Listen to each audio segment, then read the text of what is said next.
పాశమైలారంలో నిన్న కెమికల్ ఫ్యాక్టరీలో జరిగిన ప్రమాదకరమైన సంఘటన నేపథ్యంలో నిన్న ఉదయం నుంచి మంత్రులు దామోదర్ రాజనరసింహ గారు, వివేక్ వెంకటస్వామి గారు,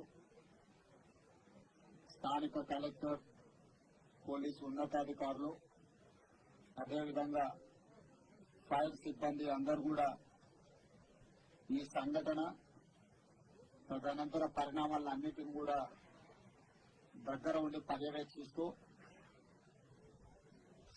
చనిపోయిన వాళ్ళ శవాలను తొలగించడం కానీ, గాయాలపైన వాళ్ళను హాస్పిటళ్లకు తరలించడం, అక్కడ యాజమాన్యంతో కూడా చర్చిస్తూ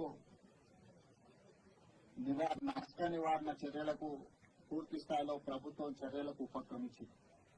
కానీ అక్కడ జరిగిన దురదృష్టకరమైన సంఘటన చాలా మంది ప్రాణాలను బలిగొన్నది. ఇది అత్యంత విషాదకరమైన సంఘటన.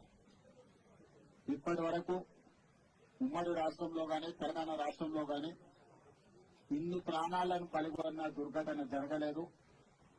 అందుకే ఈరోజు నిన్నటి నుంచి మా మంత్రులు నిరంతరం పర్యవేక్షిస్తూ సంస్థ యొక్క యజమానులతో, ప్రభుత్వ అధికారులతో, అదేవిధంగా fire department, Hydraa, disaster management, police సిబ్బంది, రెవెన్యూ సిబ్బంది అన్ని శాఖలను సమన్వయం చేసుకుంటూ అక్కడ చర్యలకు ఉపక్రమించడం జరిగింది.